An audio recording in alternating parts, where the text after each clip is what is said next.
জুলাইয়ের মাঝামাঝি থেকে শুরু হওয়া কোটা সংস্কার আন্দোলন আর অস্থিরতায় থমকে যায় পুরো দেশ।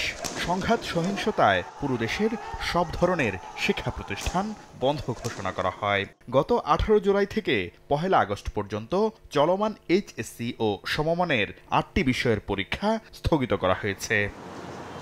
কোভিডের ধকলে সিলেবাস শেষ না হওয়ায় এমনিতেই এপ্রিলের এইচএসসি পরীক্ষা এবার শুরু হয়েছে জুনের শেষে। তার উপর 1 মাস পেরিয়ে গেলেও এখনও অধিকাংশ বিষয়ের পরীক্ষা অনুষ্ঠিত হয়নি।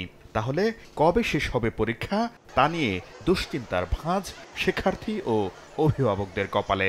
আমরা কি রেখে কি পড়মু কিছু বুঝতেছি না। এখন আমাদের অনেকগুলো সাবজেক্ট বাকি রয়েছে। রুটিন চেঞ্জ হয়ে যেতেছে বারবার, তাই দুশ্চিন্তা হইতেছে যে এর পরবর্তীতে কি আবার চেঞ্জ হবে কিনা। যতই দ্রুত সম্ভব এটা যেন তাড়াতাড়ি শেষ হয়। আমি নিজে উদ্বিগ্ন যে কোনদিন পরীক্ষা শেষ হবে আমার সেটা। নগদের কাছে সব গ্রাহকই প্রিয়, তাই তো সারা দেশে ক্যাশ আউট চার্জ সবচেয়ে কম।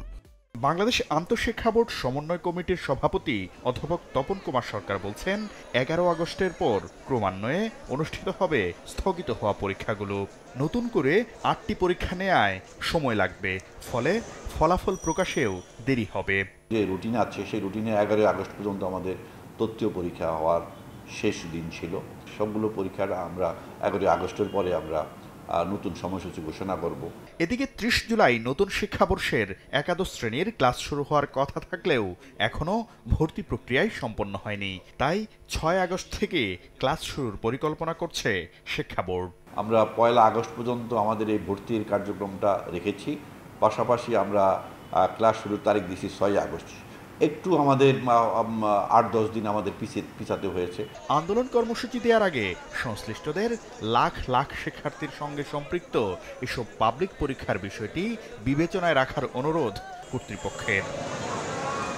শাকির আহমেদ, সময় সংবাদ, ঢাকা।